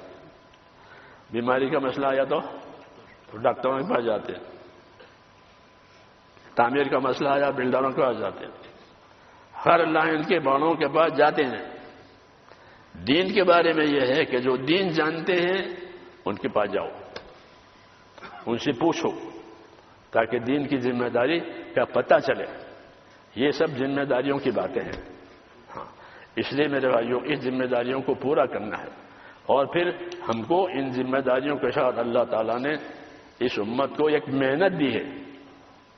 ایک محنت دی ہے. وہ محنت ہمارے لیے ایسی مفید ہے جیسے آسمان سے برسنے والا پانی ہوتا ہے کہ پانی برس گیا تو سب چیزیں اگ جائیں گی. وَجَعَلْنَا مِنَ الْمَاءِ كُلَّ شَيْءٍ حَيٍّ، کہ پانی سے ہم نے ہر چیز کو زندہ کر دیا ہے. اچھی سے اچھی چیز زعفران وہ بھی پانی چاہتا ہے، ادنا سے ادنا چیز جو باجرا وہ بھی پانی چاہتا ہے، اس کے بغیر وہ بھی نہیں اگتا. ہاں، پانی سے ہر چیز کو زندہ کیا ہے. حضور صلی اللہ علیہ وسلم فرماتے ہیں کہ میں جو چیزیں لے کر آیا ہوں زندگی کی صحیح آبادی کے لیے وہ ایسی ضروری ہے جیسے زمین کی آبادی کے لیے پانی ضروری ہے. اگر پانی نہیں ہے تو سب سوکھا ہے. ایسے زندگی میں دین نہیں ہے تو زندگی اپنی ذمہ داریوں کے بارے میں سوکھی ہے یعنی خراب ہے، پھر زندگی خراب ہو جاتی ہے. سب سے پہلے یقین بگڑتا ہے، سب سے پہلے یقین بگڑتا ہے. اللہ سے ہونا یہ اصل ہے، اللہ کرنے والا ہے، اللہ کے سوا کوئی کرنے والا نہیں ہے. اللہ کے ہاتھ میں ساری چابیاں ہیں، سارے خزانے ہیں. ہماری زندگی، ہماری موت، ہمارے تمام مسائل صرف اللہ کے ہاتھ میں. یہ ایمان ہے ہمارا. اس لیے پہلا رخ اللہ کی طرف. دوسرے نمبر میں اللہ کی عبادت ہے. کہ اللہ مانا ہے تو اللہ کی عبادت، جانی عبادت، مالی عبادت. جانی مالی عبادت کرتے ہوئے پھر اس ایمان اور عبادت کو دنیا میں چلانے کے لیے کام دیا ہے، دنیا میں چلانے کے لیے محنت دی ہے. یہ محنت کرو تاکہ زندگی کی یہ ذمہ داریاں عمل میں آوے. مولانا محمد یوسف صاحب رحمۃ اللہ علیہ فرماتے تھے کہ اگر ہمارا کام صحیح طریقے سے چلا تو سب سے پہلے امت میں عبادت کا دین زندہ ہوگا. وہ ہو رہا ہے. ہر جگہ نمازی بڑھ گئے، ہر جگہ مسجد بڑھ گئی، مدرسے بڑھ گئے. عبادت کا دین تو کام کے حق ہونے کی نشانی ہے کہ ہمارا کام اگر صحیح طریقے پر چلا تو امت میں سب سے پہلے کیا ہوگا؟ عبادت کا دین زندہ ہوگا کہ لوگ عبادت کرنے والے بنیں گے، نمازی بنیں گے، حاجی بنیں گے، روزے رکھیں گے، صدقہ کریں گے. عبادت زندگی میں آ جائے گی. اور یہ پہلی ذمہ داری ہے، عبادت کے لیے پیدا کیا. پھر آگے کام اور بڑا تو پھر زندگی کے دوسرے شعبوں میں دین آئے گا. تاجروں میں تجارت کا دین، مزدوروں میں مزدوری کا دین، عہدے داروں میں عہدے داری کا دین، زمینداروں میں زمینداری کا دین. ان سب کے لیے دین ہے، ان سب کے لیے دین ہے. حضور صلی اللہ علیہ وسلم سب کے لیے دین لے کر آئے ہیں اور آپ نے سب کو بلایا ہے اور سب کو ذمہ داری سمجھائی ہے کہ اپنے اپنے شعبے کا دین حاصل کرو. علم و ذکر کا یہی مطلب ہے کہ جو جس شعبے میں ہے اس شعبے کا علم و ذکر، یعنی اس شعبے کا علم، اس شعبے کا عمل. یہ ترتیب ہے. یہ خالی رسم نہیں ہے 6 نمبر، بلکہ یہ ذمہ داری ہے، یہ دعوت ہے کہ جو جس شعبے میں ہو اس شعبے کا علم اس کے پاس ہو. مزدور ہے تو مزدوری کا کیا علم ہے؟ مزدوری کیسے ہونی چاہیے؟ کہ مزدور امانت دار ہونا چاہیے اور محنت کرنے والا ہونا چاہیے. ورنہ عام طور پر محنت نہیں کرتے اور کام چور ہوتے ہیں، اسباب چور بھی ہوتے ہیں مزدور، جب ان کے پاس دین نہیں ہوتا تو. کہ نہیں، ہمارا مزدور ایسا نہیں ہوگا، ہمارا مزدور ایماندار ہوگا، ہمارا مزدور محنت کرنے والا ہوگا. ایسا مزدور جب مزدور کر کے شام کو تھک کر کے چور ہو جائے گا تو حدیث شریف میں ہے اللہ شام کو ہی اس کی مغفرت کر دے گا. تو ہر شعبے کے لیے مسائل ہیں، ہر شعبے کے لیے فضائل ہیں، ہر شعبے کے لیے مسائل یعنی ان کا طریقہ، اور ہر شعبے کے لیے اس کے فضائل. کہ تاجروں کے لیے فضائل، تاجروں کے لیے مسائل، زمینداروں کے لیے فضائل. زمینداروں کو کیا ملے گا؟ کہ زمیندار کہ کھڑی کھیتی تسبیح پڑتی ہے. ابن عباس فرماتے ہیں کھڑی کھیتی تسبیح پڑتی ہے اور اس تسبیح کا ثواب زمیندار کو ملتا ہے. یہ سب انعامات ہیں اللہ تعالیٰ کے، مگر ہم اسے بے خبر ہیں. ہمارے لیے تو ہر شعبے میں اللہ کے انعامات بھی ہیں، یعنی اس کے فضائل ہیں اور اس کے مسائل اور اس کے طریقے بھی ہیں. یہی مطلب ہے علم و ذکر کا کہ اس شعبے کے کیا مسائل ہیں، اس شعبے کا کیا طریقہ ہے، اس کے کیا فضائل ہیں. تو میرے دوستو، مسلمان دنیا دار نہیں ہوتا. لوگ کہتے ہیں ہم تو دنیا دار ہے. مسلمان دنیا دار نہیں ہوتا، کافر دنیا دار ہوتا ہے، کیونکہ اس کا آخرت پر ایمان نہیں ہے. اس کا آخرت پر ایمان نہیں ہے. وہ دنیا دار ہے. ان ہے الا حیاتنا الدنیا نموت ونحیا وما نحن بمبعوثین، کہ ہماری تو یہی زندگی ہے، جئیں گے مریں گے پھر کچھ نہیں ہے. تو وہ جھوٹ بولتا ہے، وہ جھوٹ بولتا ہے، وہ باطل ہے. کہ نہیں، جس طرح زندگی ہے، زندگی کا انجام اور نتیجہ بھی ہے. اللہ نے ایسے نہیں پیدا کیا کہ پیدا کر کے مر جائیں، کہ نہ، بلکہ پیدا کریں گے اور ہر ایک کی زندگی کو اس کے نتیجے پر لے جائیں گے. تو وہ نتیجہ اچھا آنا چاہیے. اس کے لیے اللہ تعالیٰ نے دین دیا ہے تاکہ ہر شعبے سے امت کا آدمی کامیاب ہو کر نکلے. تاجر اپنی تجارت سے کامیاب ہو کر نکلے. مکے کے رہنے والے حضرات تاجر تھے, مکے مدینے والے زمیندار تھے, باقی لوگ مزدور تھے. نوکریوں کا وہ شعبہ اس وقت نہیں تھا. نوکری کرتے نا, جی ہاں, یہ شعبہ نہیں تھا, بلکہ وہ آزاد دھندے کرتے تھے مزدوری کے. زمیندار تھے, دکاندار تھے, مزدوری کرتے تھے. تو ہر ایک کے لیے میرے دوستوں دین دیا ہے اور اس کے طریقے دیے ہیں, اس کے فضائل دیے ہیں. دعوت و تبلیغ کا یہ مقصد کس شعبے میں رہیں اس شعبے کے فضائل, اس شعبے کے طریقے ہمارے پاس ہوں تاکہ ہماری کوئی حرکت غفلت کے ساتھ نہیں بلکہ دین کے ساتھ. تو اپنے آپ کو دیندار بناتے ہوئے پھر دنیا میں ایسی محنت کرنا کہ لوگوں کے لیے دین آسان ہو جائے. ہاں, ہم لوگوں کو ہدایت نہیں دے سکتے, کوئی نبی ہدایت نہیں دے سکتا. ہدایت کون دے گا؟ حضور نے فرمایا میں داعی ہوں, میں مبلغ ہوں, میرے ہاتھ میں ہدایت نہیں ہے. یہ فرمایا. تو ہدایت کس کے ہاتھ میں؟ صرف اللہ کا.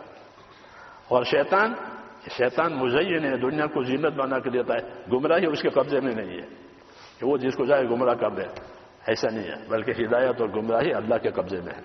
اس لیے رخ اللہ کی طرف ہونا چاہیے. یہ فرمایا شیطان کے قبضے میں نہیں ہے کہ گمراہ کرے. ہاں, وہ تو آدمی کو غافل بناتا ہے, ذمہ داریوں سے غافل بناتا ہے اور پھر آدمی خود ہی بگڑ جاتا ہے. اس لیے میرے دوستوں زندگی کو امانت سمجھنی ہے, دنیا کے اسباب کو بھی امانت سمجھائیں. اور یہ زندگی کی ساری ذمہ داریاں اور سارے اسباب صرف اور صرف حقوق ادا کرنے کے لیے.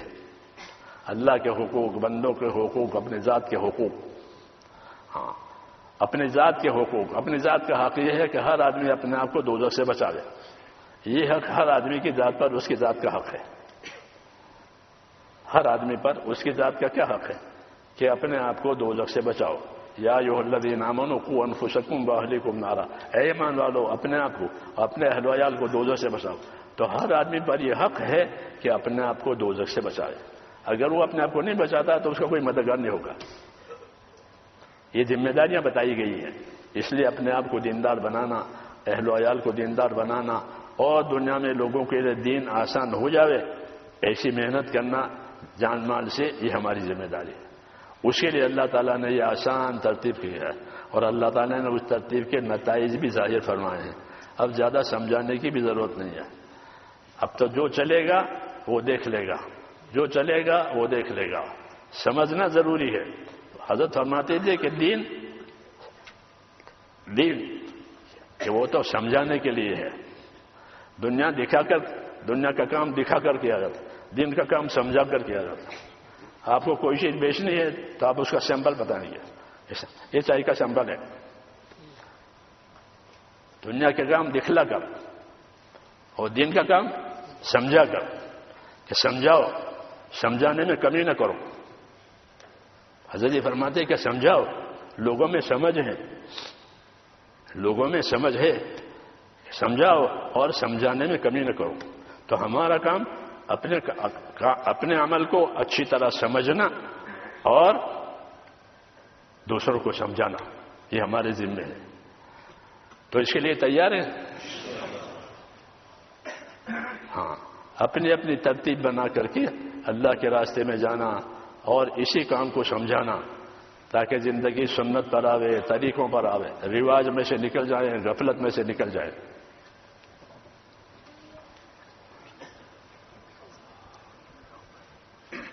جی ماشاء اللہ. سب سے پہلا تقاضا یہ ہے کہ نقد 4 مہینے کے لیے کون کون ساتھی تیار ہے؟ ہمت کر کے فرمائیں, اللہ کے خزانوں پر نظر رکھ کر فرمائیں. 4 ماہ نقد کون تیار ہے؟ ماشاء اللہ شمسی صاحب, اللہ پاک کا اور فرمائیں. ماشاء اللہ عبدالعزیز خان صاحب بھی تیار ہیں جی 4 ماہ کے لیے. نام بتائیں, جگہ بتائیں. ماشاء اللہ. اور فرمائیں جی, بہت سارے تقاضے ہیں. 4 ماہ جن کے پہلے نہیں لگے وہ بھی فرمائیں, جن کے 4 ماہ پہلے لگ چکے ہیں وہ حضرات بھی فرمائیں. تاجر جماعتوں کا تقاضا ہے. ماشاء اللہ. انس بھائی بھی اور فرمائیں ایک کے بعد دوسرے ساتھی ماشاء اللہ آپ نے لکھنا شروع کیا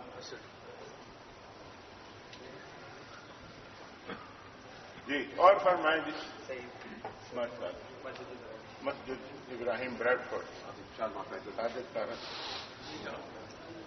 ماشاء اللہ اور فرمائیں جی نقد قلعے کے لیے تیار ہے ڈاکٹر نجیب صاحب کیا نام بتا رفیق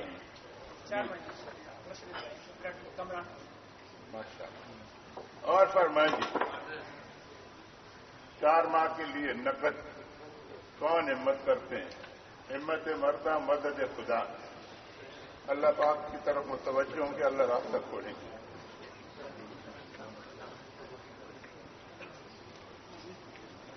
4 ماہ پیدل جماعتوں کی بھی تقاضے ہیں ہندو پاک بنگلہ دیش کے لیے مستقل تقاضے رہتے ہیں 4 ماہ کے لیے ماشاءاللہ بہت ساری جماعتیں تیار ہیں کچھ جماعتوں کا تفقد بھی ہو چکا ہے بلکہ بکنگ بھی ہو چکی ہے باقی حضرات بھی فرمائیں جی تشریف رکھیں بھائی تھوڑی دیر تشریف رکھیں اتنی دیر مجاہدے کے ساتھ بیٹھے رہے اللہ آپ حضرات کا بیٹھنا قبول فرمائیں آمین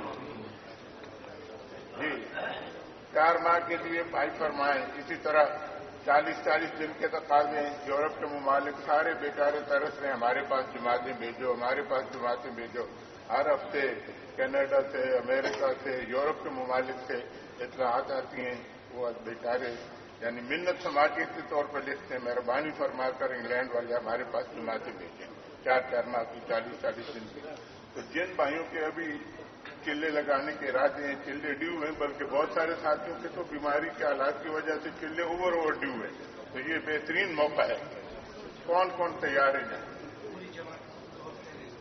ماشاء اللہ اور فرمائیں بائیں جانب والی ابو بکر مسجد بریڈ فورڈ سے پوری جماعت ماشاء اللہ اسماعیل بھائی ڈارک لین نور مسجد نور سے پاٹنے سے 2 جماعتیں ایسے لکھائیں اپنی اپنی مسجد کی جماعت لکھائیں ابراہیم مسجد سے پوری جماعت ماشاء اللہ ابراہیم مسجد بریڈ فورڈ سے پوری جماعت اللہ آسان فرمائے اور فرمائیں 40 دن کے لیے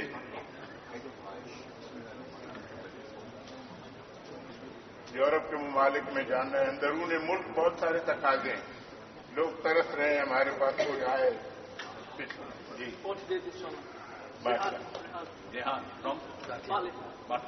ماشاء اللہ اور بھی فرمائیں بائیں جاننے والے حضرات بھی فرمائیں بڑی عمر کے حضرات بھی فرمائیں نوجوان بھی فرمائیں آپ حضرات جانتے ہیں ہمارے خروج کے لحاظ سے یہ آئندہ 2-3 مہینے بہت اہم ہیں مئی کا مہینہ جون جولائی اور اگست ان میں اسکول کی کالجز کی یونیورسٹیز کی چھٹیاں ہوتی ہیں تو ابھی سے بھائی ہم اپنی مسجد میں نوجوانوں کا جوڑ رکھ کے مختصر وقت کے لیے ان کے سامنے ایمان یقین کی قبر آخرت کی بات کر کے ابھی سے ان کی تشکیلیں کریں تاکہ وہ ہم سے سستی ہوگی تو وہ اور پروگرام بنا لیں گے تو ہمیں یہ دیکھنے میں آیا کہ ماشاءاللہ ان کے اندر بڑی استعداد ہے سمر ہالیڈیز میں یہ 40 دن کی بھی جماعتیں بنا کر نکلیں اور ایسی جگہوں پہ جا کر محنت کرتے ہیں جہاں ہماری رسائی نہیں ہوتی تو اپنی اپنی مسجد سے نوجوانوں کی جماعتیں بھی لکھائیں مئی کے مہینے میں جون جولائی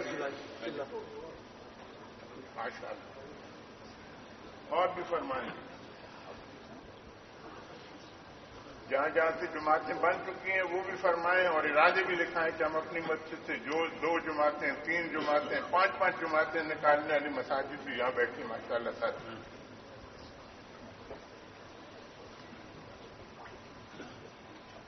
ہمت کر کے فرمائیں بھائی جولائی میں چل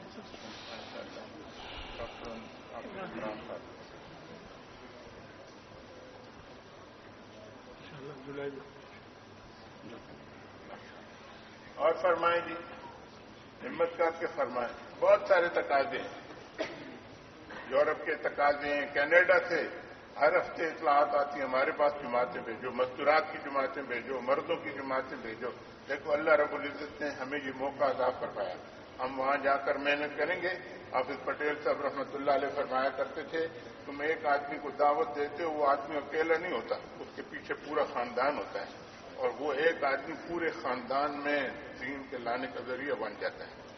تو ہمت کر کے فرمائیں بھائی، یورپ کے لیے، دور دراز ممالک کے لیے کون کون سے ساتھی ایسے ہیں جو ابھی سے لے کے، یعنی ہمارا ماہانہ مشورہ انشاءاللہ 18-19 جون کو ہوگا بلڈ بن مرکز میں، تو ابھی سے لے کے ماہانہ مشورے تک نکلنے والے ساتھی بھی فرمائیں.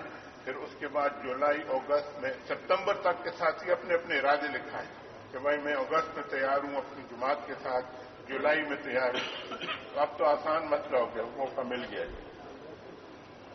کون ہمت کرتے ہیں اپنی خاموشی کو توڑیں گے؟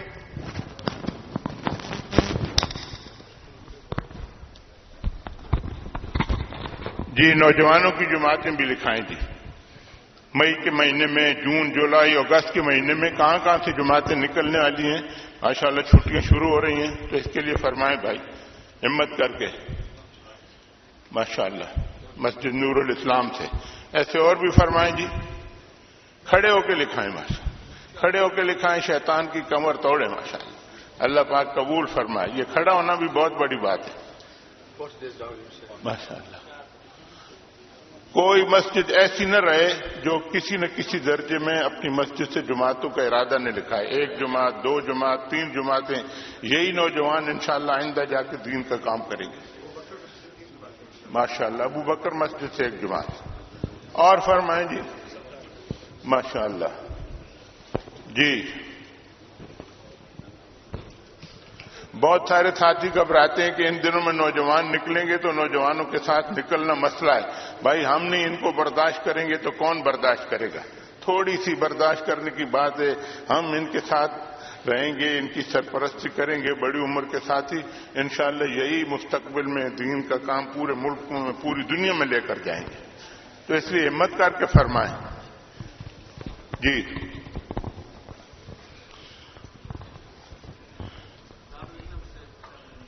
ماشاءاللہ ایسے فرمائیں جی. دارالعلم سے 4 مہینے کی جماعت، جن کا مشورہ ہو جائے پیدل جماعت کے لیے وہ بھی تیار ہے نا جی. انشاءاللہ پیدل جماعت کے تقاضے بھی ہیں.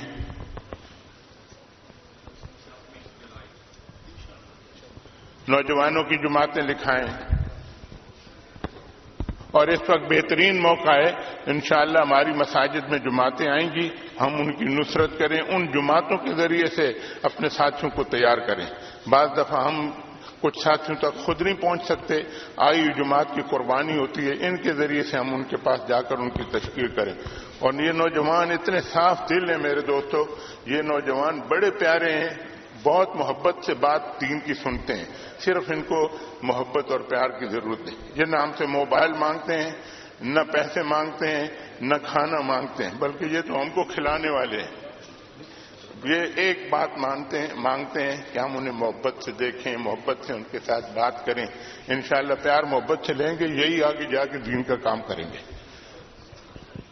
جی فرمائیں جی. آپ کوئی مسجد والے، بہت ساری مساجد والے ابھی باقی ہیں جو نوجوانوں کی جماعتیں لیں. مسجد بلال والے ڈیوزبری سے. اور بھی فرمائیں جی. اڈر فیلڈ والوں کے ابھی تک نام نہیں آئے. ایلی فیکس والے حضرات فرمائیں، باٹلے والے فرمائیں، لیڈز والے، بریڈ فورڈ کے کچھ نام آئے ہیں، ایسے ڈیوزبری کے بھی فرمائیں. ڈونکاسٹر، رائٹڈیل والے، شیفیلڈ والے فرمائیں. جہاں جہاں سے ساتھی آئے ہوئے ہیں بغیر تشکیل کے، بغیر یعنی ارادے کیے ہوئے نہ جائیں. آدمی سپر منڈی میں جاتا ہے جی، تو اگر وہاں سے کچھ خرید کرنا لائے تو دکان میں کیا بیچے گا؟ ہم یہاں سے تقاضے لے کر جائیں گے، انشاءاللہ یہ تقاضے اپنے محلوں میں چلائیں گے.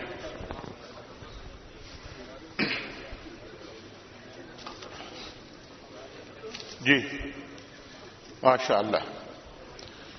اس کے ساتھ بھائی 1-2 اعلانات ضرور سن لیجئے.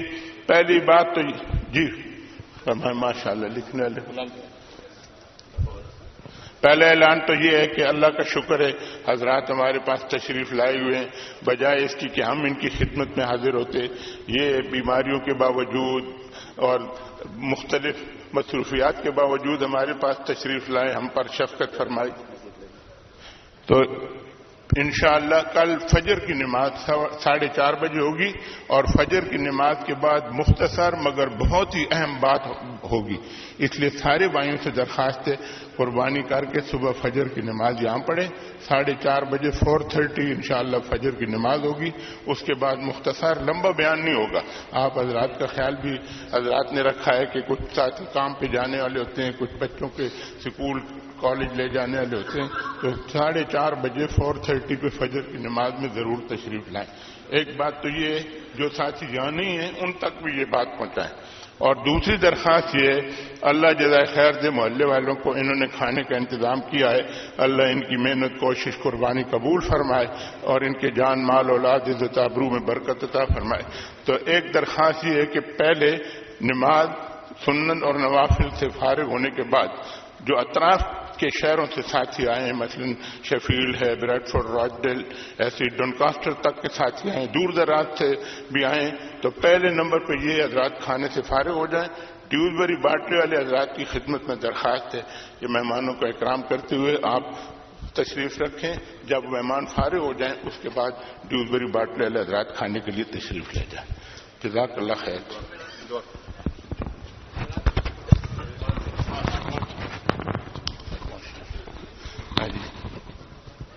الحمدللہ اللہ رب العزت نے ہمیں یہ نعمت عطا فرمائی ہے، ہر منگل کے دن یہاں منگل کا مشورہ بھی ہوتا ہے۔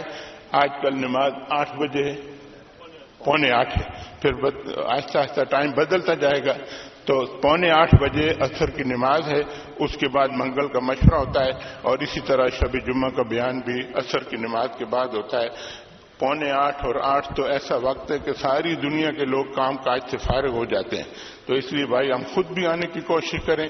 ایک آنا تو یہ ہے کہ ہم اپنی گاڑی لے کر اکیلے آ جائیں، اور ایک یہ کہ ہفتہ بھر محنت کر کے اپنے ساتھ 4-5 ساتھیوں کو تیار کر کے لائیں۔ تو اس میں کون کون ساتھی ایسے ہیں جو یہ نیت کر کے جاتے ہیں کہ انشاءاللہ ہم منگل کے مشورے میں بھی ایک گاڑی کم از کم ہر مسجد سے بھیجیں گے، اور ہر مسجد سے یعنی ہر ساتھی اپنے ساتھ ایک نیا ساتھی شب جمعہ میں لائے گا۔ اس کے سارے کوشش فرمائیں گے نہیں؟ جزاکم اللہ۔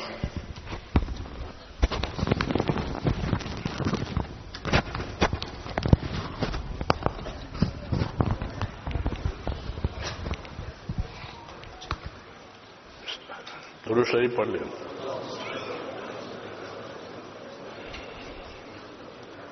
اللهم صل على سيدنا محمد وعلى آل سيدنا محمد كما صليت على إبراهيم وعلى آل إبراهيم إنك حميد مجيد. اللهم بارك على سيدنا محمد وعلى آل سيدنا محمد كما باركت على إبراهيم وعلى آل إبراهيم إنك حميد مجيد. اللهم زينا نبينا محمدا صلى الله عليه وسلم بما هو أهله، واجزي الأنبياء كلهم خيرا، وسلام على المرسلين والحمد لله رب العالمين. ربنا ظلمنا أنفسنا وإن لم تغفر لنا وترحمنا لنكونن من الخاسرين. ربنا إننا آمنا فاغفر لنا ذنوبنا وقنا عذاب النار. ربنا إننا آمنا فاغفر لنا ذنوبنا وقنا عذاب النار. ربنا إننا آمنا فاغفر لنا ذنوبنا وقنا عذاب النار. اللهم اغفر لي ولوالدي واغفر يا رب لجميع المؤمنين والمؤمنات والمسلمين والمسلمات الأحياء منهم والأموات، ولإخواننا الذين سبقونا بالإيمان، ولا تجعل في قلوبنا غلا للذين آمنوا ربنا إنك رؤوف رحيم. اللهم اشرح صدورنا للإسلام. اللهم حبب إلينا الإيمان وزينه في قلوبنا وكره إلينا الكفر والفسوق والعصيان. اللهم اجعلنا من الراشدين. يا مقلب القلوب ثبت قلوبنا على دينك. يا مصرف القلوب صرف قلوبنا على طاعتك. ربنا لا تزغ قلوبنا بعد إذ هديتنا وهب لنا من لدنك رحمة إنك أنت الوهاب. ربنا أرنا الحق حقا وارزقنا اتباعه، وأرنا الباطل باطلا وارزقنا اجتنابه. يا حي يا قيوم برحمتك نستغيث. أصلح لنا شأننا كله ولا تكلنا إلى أنفسنا طرفة عين، ولا تنزع منا صالح ما أتيتنا. ربنا آتنا أفضل ما تؤتي عبادك الصالحين. ربنا آتنا أفضل ما تؤتي عبادك الصالحين. ربنا آتنا أفضل ما تؤتي عبادك الصالحين، وآتنا أفضل ما تؤتي الناس من المال والأهل والولد غير ضال ولا مضل. اللهم اقبل بقلوبنا الى دينك واقبل بقلوب كافة المسلمين الى طاعتك. اے اللہ ہماری مغفرت فرما، اے اللہ ہم سب کی مغفرت فرما، اے اللہ پوری امت کی پوری مغفرت فرما، پوری امت کی پوری مغفرت فرما. ہم پوری کی پوری امت تیرے دربار میں قصوروار ہیں، اپنے لیے اور پوری امت کے لیے معافی کی درخواست کرتے ہیں. ہماری اور پوری امت کی پوری مغفرت فرما، امت سے درگزر فرما، امت پر سے اپنی ناراضگی کو اٹھا لے. مجھے بات مغفرت اور مجھے بات رحمت امت کی زندگیوں میں قائم فرما دے. ہر خیر سے مالا مال فرما، ہر شر سے، ہر فتنے سے، ہر بلا بیماری سے ہماری اور پوری امت کی پوری حفاظت فرما. اے اللہ ہر خیر کو ہماری طرف متوجہ فرما، ہم کو ہر خیر کی طرف متوجہ فرما.